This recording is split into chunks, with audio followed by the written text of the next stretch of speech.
That's when we get nude and do the show Spread Eagles. It's fun. You'll love it. I'm Spread Eagle right now. And now, Cheese Wits. Well, is that an organ behind you? No, my organ's in my pants, Wally. What's the thing with the keys on it behind you? Look at that. I could be at a baseball game. Is that when you're at the hockey rink and you're the music guy? Look at this. Wow, you got skills.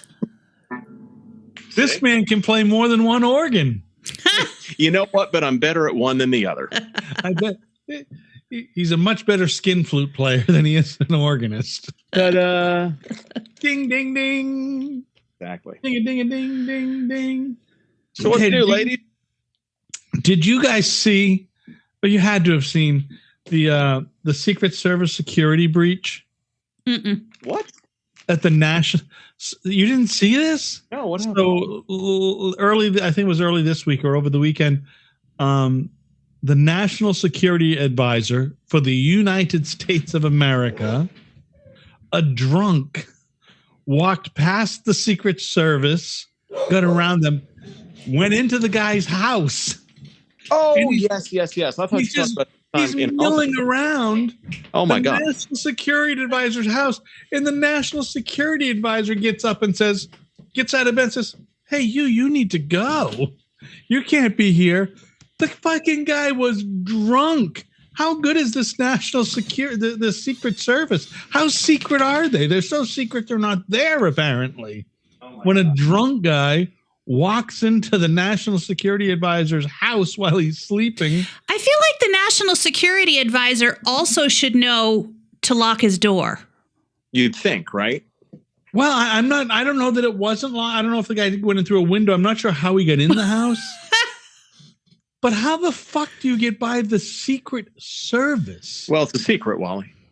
It's fucking. I told you there'd be issues. You wonder how Nancy Pelosi's husband got his ass kicked by a wackadoodle. Nobody's home. Yeah, this fucking who are these fucking people that work for the government? It appears that they're all fucking useless. I wonder if that's the same wackadoodle who was outside my house. Yeah. So I've seen so earlier in the week. Jess sent out a video of a guy who walked up to her house, stood not on the steps, but stood right in front of the steps because the dog started barking. Mm-hmm. There's a picture of him looking nefarious, or a video of him looking nefarious. Then he leaves sort of nonchalantly. Mm-hmm. Then Jess comes, I don't know, probably 30 seconds later, because he had enough time to go down to the end of the cul-de-sac, turn around. After I saw him drive off, I opened the door to see if he had left a package or something, because I hadn't seen what had happened. I just knew there was somebody out there. Yeah, and so this guy drives by the house as Jess is going back in the house, and then he stops and slowly, and I mean fucking slowly, backs up and takes a look at your house again. Because he saw me. He saw me down the road, from down the road. Jess, in a very naive way, says, Do you think he's a creep? No. That wasn't me being naive. That was me saying, based on the fact that this fucker at the Kroger keeps approaching me, am I being paranoid or is this a creeper? Right. Yeah. And I don't mean you're really naive. It's a question a naive person would ask. I know you're not naive, but what a fucking creep doodle that guy is. Yeah. That's a worrisome event right there, if you ask me. Yes. What is yes? But then you wonder why it's happening. Jess puts her new pic on Facebook, looking all hottie with her what picture is that from, Jess? What is that from? Just a regular snap? It was a picture. I Keep posting the hot pictures, Jess. See what happens. About 6 years ago, I took that picture on my birthday, which was Thursday.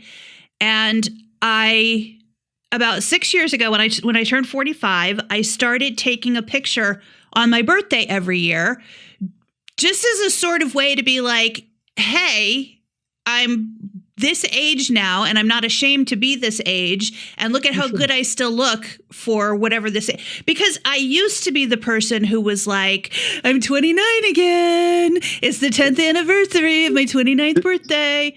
Does this sound like a cigarette commercial to you, Wally? Somebody saying, you come a long way, baby. I just took that picture because it was my birthday. So that's what that was from. Yeah, it was a good picture of you. Thank you. Yeah, it was very nice. But then the creep, I wonder if the creep saw that picture. Well, I doubt it. I'd be worried about the creep. How would the creep know how to find my house from seeing a picture on Facebook? I don't know. My real name's not even on Facebook. Who knows? Well, anybody could take that picture. They can save that picture. They can get the information from the phone and the latitude and longitude of where that picture was taken. No, I have that turned off. Well, in that case, it's probably not a problem.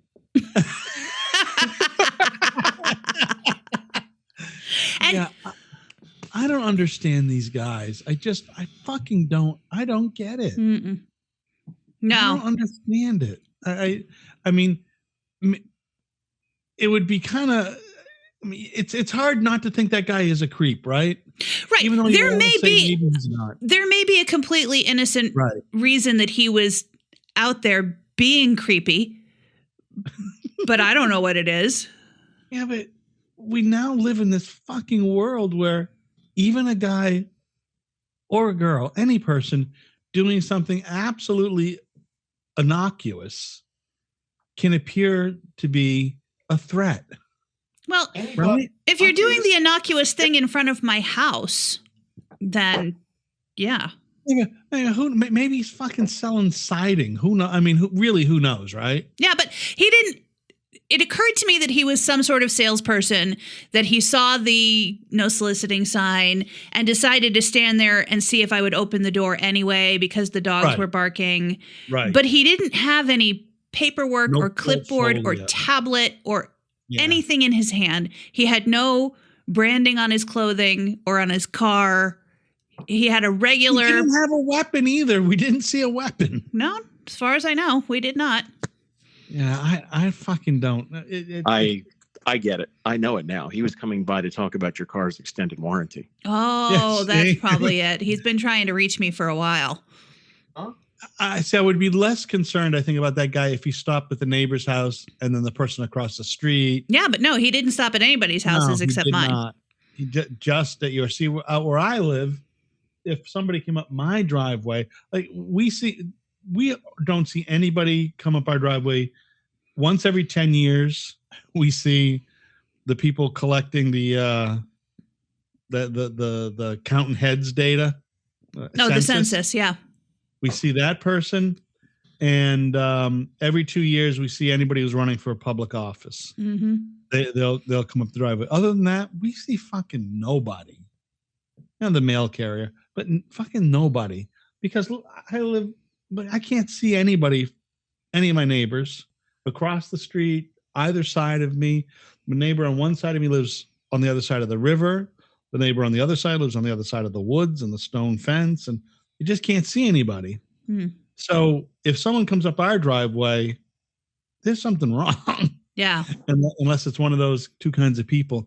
Where you live, you're in a neighborhood, so it wouldn't be unusual to see people. No, and it's not. Go anywhere. But I've seen, recently there were some people that I'm pretty sure were Jehovah's Witnesses that were strolling through the cul-de-sac, and I watched them stroll themselves up my driveway, and I watched them stroll past my office window, and then I pulled up the video from the doorbell camera and watched them get up my steps, see the no soliciting sign, and stroll their happy asses onto another house. Like wonderful. The watchtower. And that's how it's supposed to work.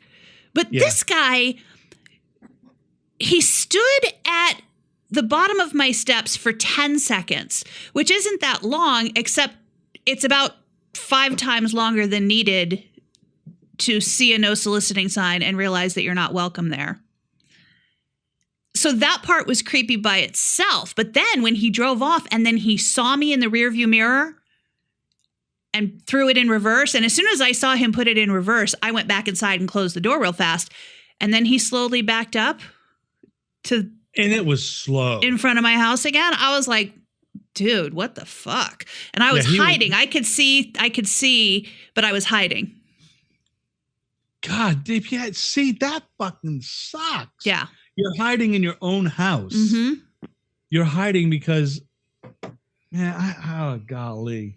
Like, one part of me wants to say, Jess, stop being paranoid. But the other part of me wants to say, fucking be careful. And that's what I did say to you. I didn't go into the grocery store today. I did curbside pickup.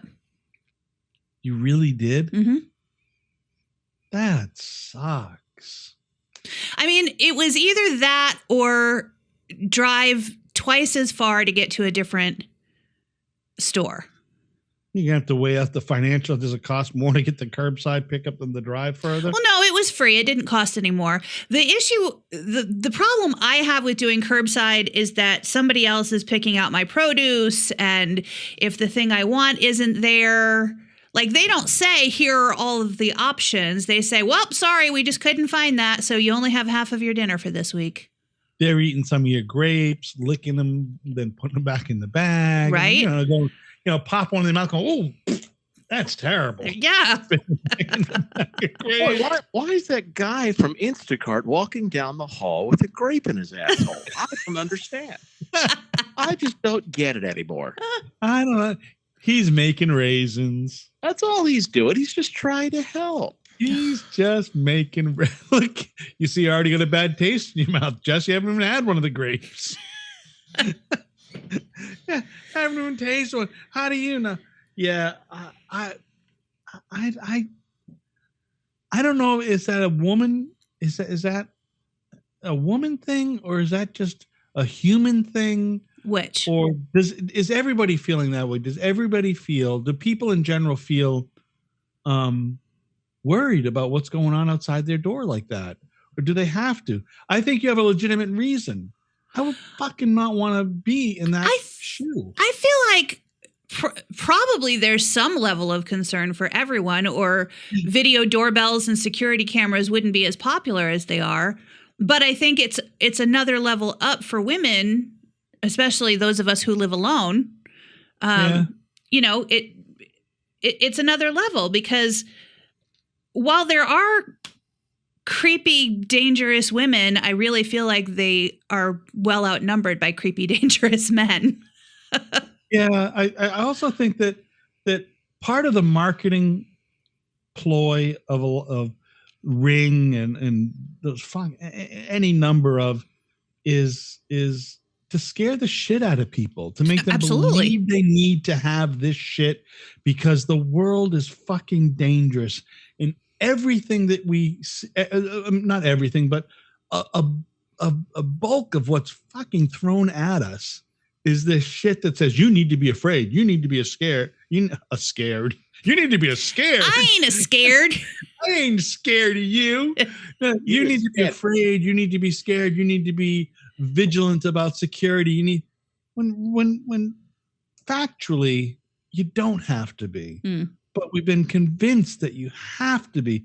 Now, are there certain times that certain people have to be? Of course. The fucking wackadoodle at your grocery store, that's a fucking problem. Mm-hmm. The guy standing on your doorstep, checking out your fucking house, then slow rolling backwards when he sees that you open the door, that's a fucking problem. Yeah. But in general, that's fucking just not happening to everybody. But these companies, in order to sell their shit, have made people believe that the world is fucking full of freaks and pieces of shit and assholes and killers and rapists and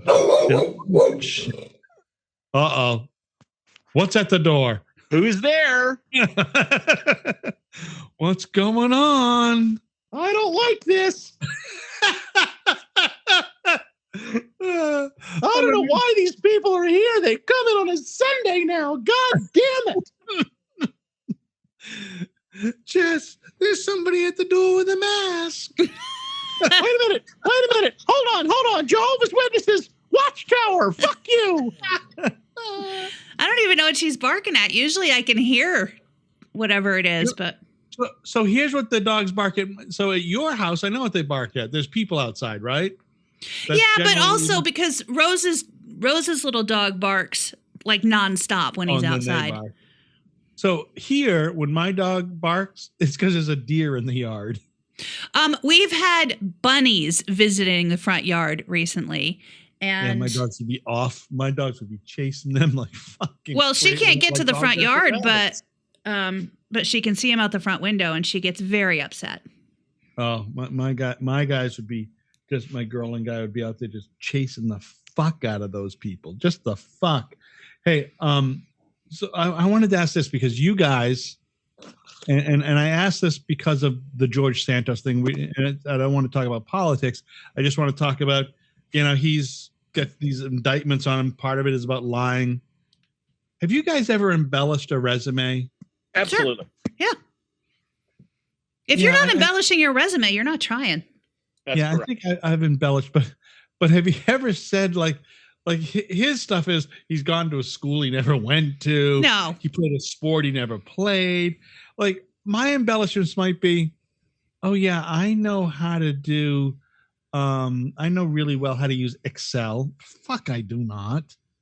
I know how to open it up in Word. I know how to, in Microsoft Office, I can open the motherfucker up, but I have no idea how to do any of those fucking equations that do automatic fucking adjusting and adding and subtracting and creating and coloring. I don't necessarily know how to do those, but I know how to Google how to do those and then make it do the thing. Here's something I can't. PowerPoint. That's the other thing. Oh, fuck PowerPoint. Fucking I can't do it. I would say, do you know PowerPoint? You know these? Oh, sure. I know that shit. I know those programs. I fucking have no idea how to use them. I've heard of them and I know what they are. I mean, honestly, in our business, you can embellish a little bit, but this business in entirety is so small that somebody knows somebody that knows somebody that worked at whatever station you said you worked at. Yeah. So you can't lie too much. Have you unembellished your resume? Me? Any of you? Oh yeah, I've left out places I've worked at. Well, I've left out places I've worked at because I didn't want people to see how old I was. Oh, really? Uh-huh. Because, they want these fucking kids in there that play their fucking Justin Bieber and shit. Mm-hmm. And, I'm not that guy, but I can program the fuck out of your radio station. Yeah, that's same here. Yeah. I have not, outside of my first maybe 2 jobs in radio, I never got another job by using a resume. Every other job I got was because somebody knew me. I mean, I've gotten jobs. I've gotten a lot of jobs because somebody knew me, but I also had to have a resume. I've gotten a lot of blowjobs. Hold on. What? That's the only job I've gotten. That's a different podcast. No. Yeah. maybe for Cheese Wits After Dark. Yeah. That's a subscription service. Yeah. Just push the button on top of your TV. It'll come on. Right. It'll come on later. That's when we get nude and do the show Spread Eagled. It's fun. You'll love it. I'm Spread Eagle right now. That's why the camera's I just got a really bad taste. I might have just a little bit. Did you throw up in your mouth a little bit? Yeah, a little bit might have just came up on me. Yeah. I had not embellished that much that often, but I guess I have. But at some point, you are good enough. You don't fucking have to embellish anything, right? Mm. You would think not. Unless you're going for something outside of your main focus and you're trying to get that. Wow, that was me coming back. You're trying to get that next big management kind of job, but it's a different kind of management, and you're trying to show that you can equate managing And I don't know if people understand, managing radio people is a fucking hard managerial job, because most of the time you're managing people who are underpaid, not very experienced in what they're doing, are not very experienced as a workforce, and you're trying to convince them to do shit that normal people just would not fucking do. And work longer hours, work for less money, work without having time off, work without benefits. And they need their hands held in a whole different way than I think the general workforce, because you're in there for the ego boost. Well, yeah, and it's also it's a lot like acting, right? It's very, very personal. It's very, very internal. It's a tough gig if you're good at it and you're doing it live and you're doing it as a profession. It's a tough gig. There is a lot of ego involved. There is a lot of fucking feelings involved. So that you constantly need to tell people they're doing well, they're doing good, they're doing a good job. That's why I wasn't a good manager of people. I mean, I would tell people they did well, they did a good job, but also I just expect people to do their fucking job. Like, don't come to me crying all the time about your shit. Just do your fucking job that I hired you to do. Her management, you know, I mean, I don't know whether you've never been on the receiving end of Jess's management, right? No, I never have been. I've been on the receiving end of some of Jess's ire. Her management style, Jess, now tell me if I'm talking out of school here, but Jess's management style is, oh, good, excellent. You know, you sound great today. Turning her head to the other person in the room, you fucking fuck. Might have happened maybe once. Maybe. Might have happened twice. Might have happened with two different people as I was sitting there petrified of this woman on the other side of the console. You were never petrified of me. Shut up. Me? Oh, God almighty. I was more petrified of my ex-wife. She thought I was trying to fuck you for some reason. I'm like, honey, no. So, yeah, because that's a definite issue in radio, right? Oh, absolutely, because you fuck everybody in radio, right? Right. That part because of the because it's an artistic career, and there's a closeness. You have to fucking be really close, especially if you're doing a show together. Exactly. You have to be very close, and you have to fucking trust your partner if you're doing a morning show so fucking much. The trust has to be incredibly strong, or else you are not going to be good at it. You are going to suck. Mm-hmm. And whether it's a guy, whether it's a guy girl match, guy girl, whatever the duo or trio is, the trust has to be fucking unbreakable. Yeah, and not everybody wants to play penis sticks. Sorry, Jess. No. But it's just, nothing that, that never even crossed my mind with 98% of the females that I worked with. Okay? And the other 2%, fucking home run. Okay?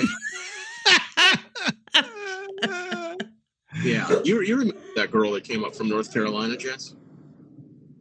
For me, about 10 years ago, that girl Kelly. Yep. Yeah. Well, that was the home run. And she had the Carolina lilt. She was actually from Philadelphia. Philadelphia, but she wound up working in North Carolina. Savage move. She actually replaced my ex-wife on the air in Charlotte. Wow. So, divorced from the ex-wife, I went to Charlotte to fuck her replacement. That's what happened. I think that is a tough part of being in the profession, right? Because of that bond and that trust that you have to be good at it, and it can be trying. I think if your partner, if your life partner at home is not trusting and is not sure of themselves, that's a bumpy fucking road, and that might be.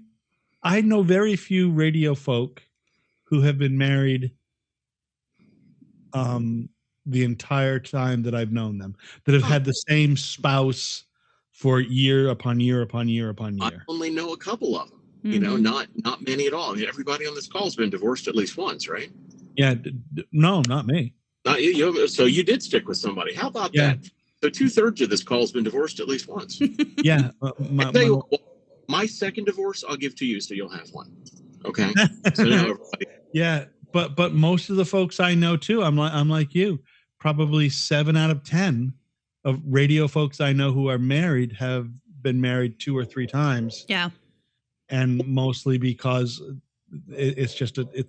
and not because they were screwing anybody, just because their partner didn't understand the dynamic required.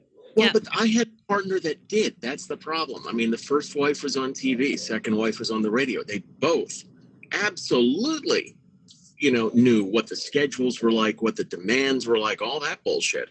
And it still didn't work. Yeah, because there were times when I used to not get home. When Jody and I were first together, I found out Jody was pregnant with Cheyenne at about 2:30 in the morning coming home from work. Right. And I worked the morning show. That's the way it happens. But I did a night gig also. I would do the morning show, then I would do the programming and blah, blah, blah. And I'd run home and pick up the kid from school, and then Jody would go home, and then I'd go back out and I'd have a road show or a club night, or because you don't fucking make enough money, so you're doing other stuff. Right. To make the two ends meet. And God love her. She knew what this fucking schedule was, and she hung in there. You know who they said, my friends, the other friends in radio, you know who you need? You need to find a nurse, because they understand the hours. They wind up working 24 hours straight. They understand. So I find this nurse, and oh God, she was beautiful. Her name's Nicole. I'm still friends on Facebook with her. And she came to the bowling alley a couple times. And she's like, oh, it's so nice to, talk to you here and, get in your environment. I say, yeah, this is just bowling. This isn't radio. It's a little different. And we're getting along. We go out to dinner. Next time she comes to the bowling alley, a third time, my friend Randy picks her up. And I think they've been together since then. My friend Randy picks her up. Randy picks her up. Yep. Look at Jessica. Did you change? Oh, Jess, I thought it looked like you changed your shirt when you went to get the dog. No, but you didn't. It's the logo on your chair that I saw. The logo on my chair. So hold on. So were you confusing Jess's shirt with the logo on the chair when she was gone? I did for a second, because she got up and there's a little swooshy thing on the back of an infinity sign or something on the back of her chair. Okay. She has a different logo here. Yeah, relationships are hard in this business. Yeah. They really are hard, and almost everybody we know has been through more than one marriage, and the other high volume thing is alcoholism. Yep. Is a high volume thing in the radio broadcasting business. It's true. And I think it's probably the same in television. Oh, it absolutely is. Absolutely. Alcoholism and drug use in general, because it used to be part of the business. Right. It was part of our culture. It's what we did. We got cocaine in a CD, container. Absolutely. That was absolutely part of it. Or record people would come into the station, and they'd be bringing fucking weed, and they'd take you out to get drinks, all trying to woo you to play the fucking whatever piece of shit record they were toting. I used to believe if the alcohol was free, I had to drink all of it. Yeah. Because I wasn't making enough to buy my own. So if the alcohol was free, I'm drinking all of it. Yeah. So for me, had I come home drunk from something like that, my wife would have fucking hammered me with a fucking hammer. If I came home hammered, she would have fucking hit me in the head with a hammer. Yeah, because the responsibility. So it was pretty strong with me, the responsibility to have there were kids. Yeah. And my wife would kick the shit out of me. Oh, I without having kids, it was great. But Julie, oh my God, when I get home plowed from either the bowling alley or a radio event, or Jesus Christ, just because she was a bitch and I was sitting downstairs and came upstairs plowed, I would never hear the end of it. Fucking marrying a teetotaler, that was fun. Jeez. Yeah, no. And did you ever watch the Larry David show? Yeah. Absolutely. Okay, I'm gonna tell you God's honest truth, and Jess, I wish you had met this bitch, but Julie was Susie Essman.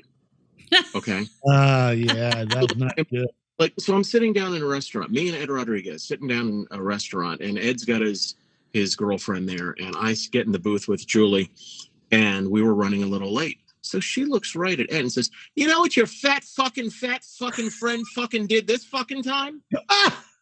Oh yeah. Totally. And I just sat there and was like, the pussy's good enough. I can take it.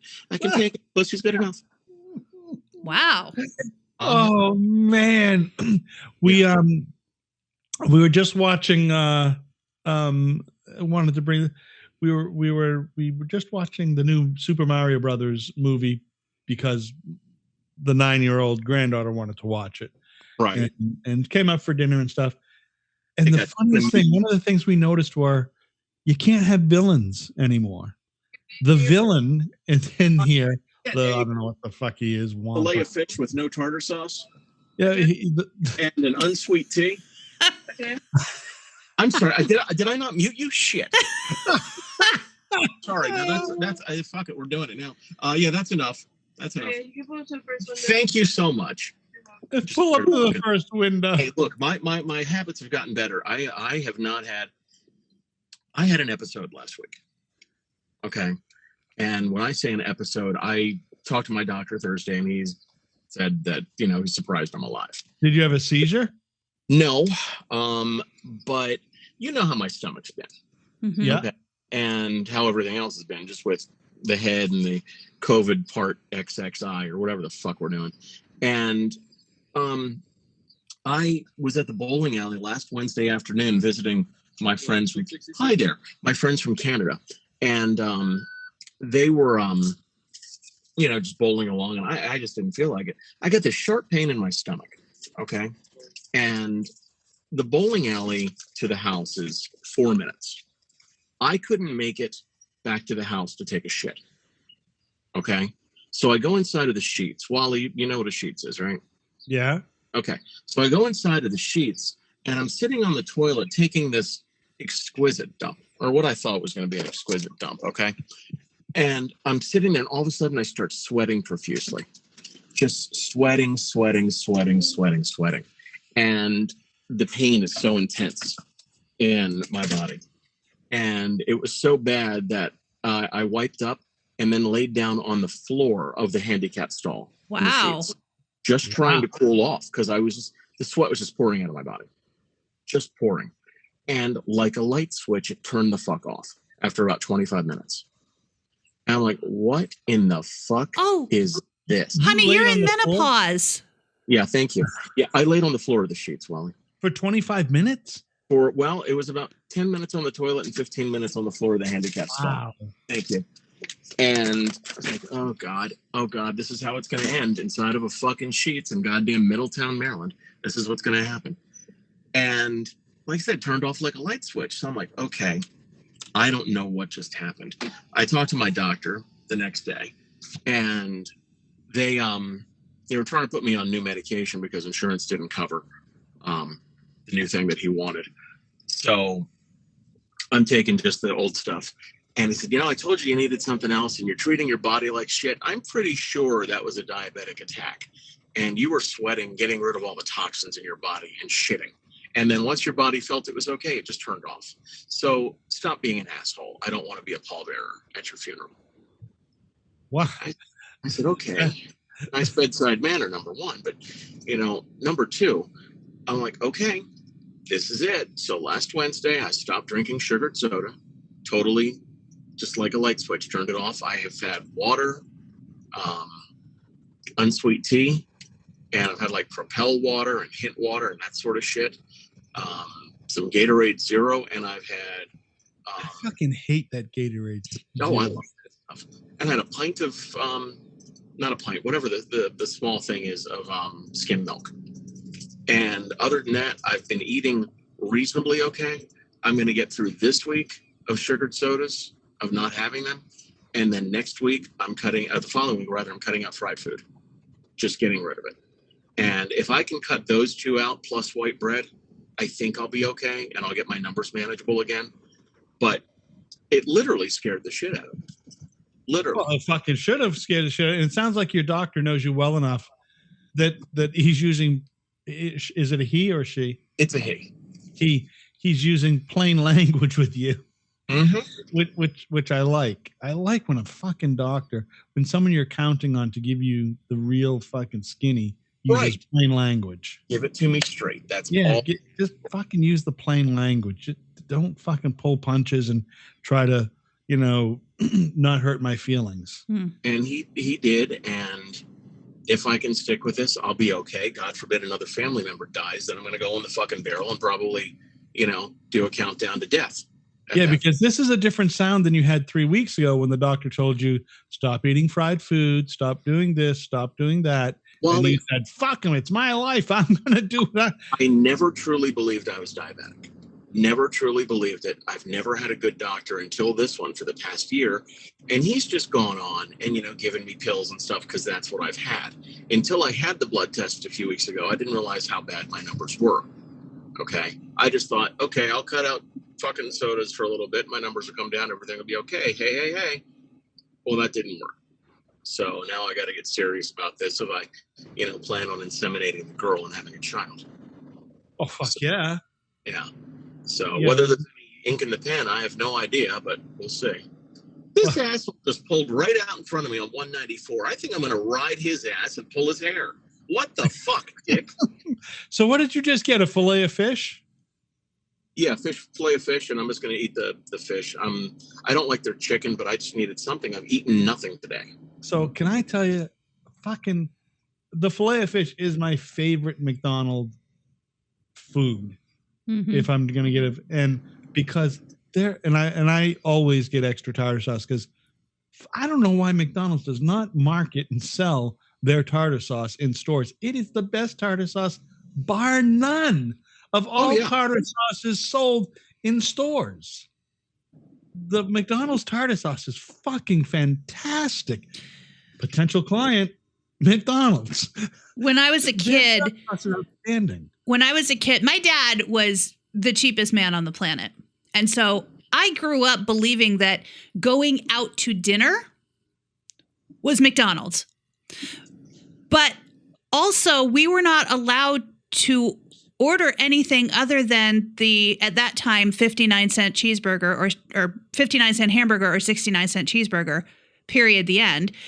And anybody who knows me knows that I don't believe pickles should legally be allowed to touch other food. Bullshit. And back then, you could not ask for a burger with no pickles on it. You couldn't special order any part of your food because, as my father would angrily point out, they're going to make us sit there for 45 minutes and they have to start all over again from scratch. And he would get so mad at me because I did not like their burgers because of the pickles that you couldn't not get. And you couldn't just take them off because you could still taste that they were there. I still feel this way to this day. So I want to just have a second and then go back to that.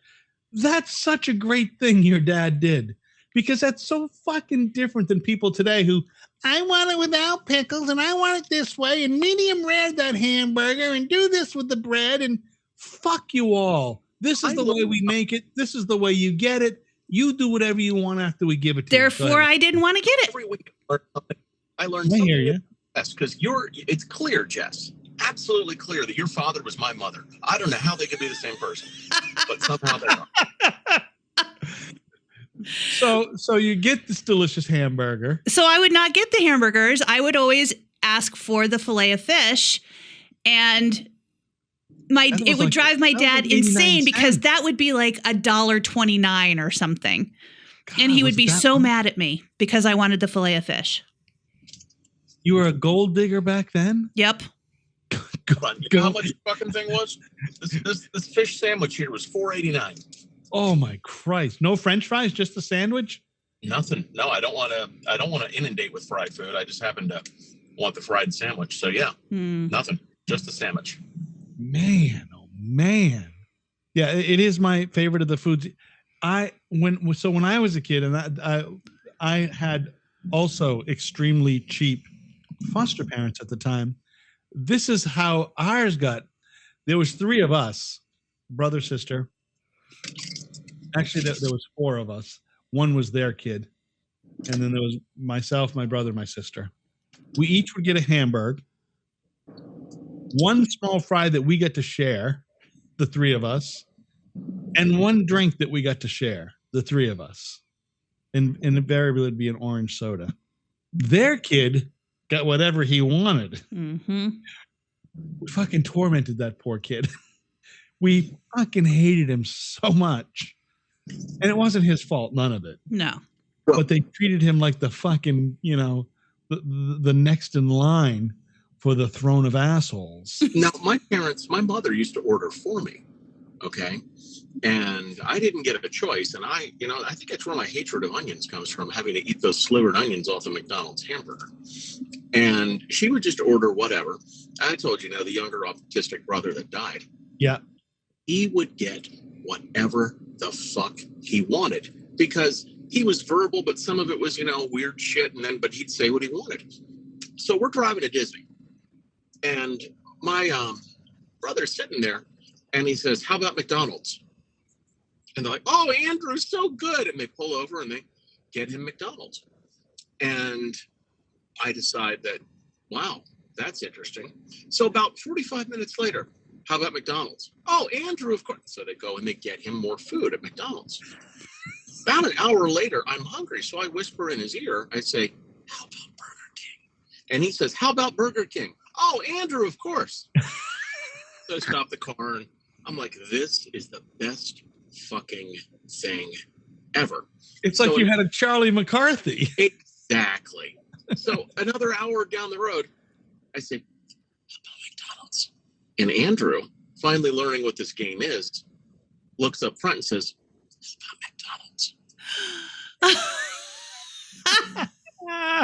And my mother turns around and says, "Andrew, what?" "Christopher, you son of a bitch." And just beat the shit out of me. I mean, there are still scars on me from that beating in the back of a 1977 Grand Marquis station wagon. Mm-hmm. Oh, man. And I fucking deserved every bit of it. No goddamn doubt. But no, you didn't. You fucking learned the curve. I learned the system, but hey, the system, you're taking advantage of someone. Oh, God, it's my brother. Come on. It was just fucking McDonald's. Not like I had him go count cards at a goddamn casino with Dustin Hoffman for fuck. Yeah, we fucking coming up like that. When we go to get ice cream, we'd go to it wasn't a Dairy Queen, but the equivalent thereof, a Dairy Queen. He would get whatever, hot fudge sundae, whatever he wanted. Us, baby cone, twist. Like, what the fuck? I want fucking real ice cream. I don't want this bullshit. Well, you took what you could get. It was kind of weird growing up that way, but lots of kids grew up that way because lots of kids were broke. So the big thing to do, I grew up, there was a place near us called Dresser Hill Dairy Farm. That's when you used to get glass bottles of milk. These people, this farm delivered milk in the glass bottle. They delivered you eggs. They delivered butter, cream. And at school, we drank out of those pint glass bottles. As you should. And in them, there was a wooden nickel. If you know what the wooden nickel is, that little wooden, about the size of a $50 that sits in the paper cover. Mm-hmm. Hold it in the bottle. If you saved 5 of those, you could get a free ice cream cone at Dresser Hill Dairy, which was fucking fantastic. And don't you know that I used to steal them from the other kids in class? Of course you did, you fucking bully. Of course, not a bully, a sneaky. I was a sneak. I would take them. I would take those wooden nickels and hold on to them and get free ice cream myself, because you had to have enough of them, and only if I needed 5 for at least every kid in the family, or else we wouldn't go.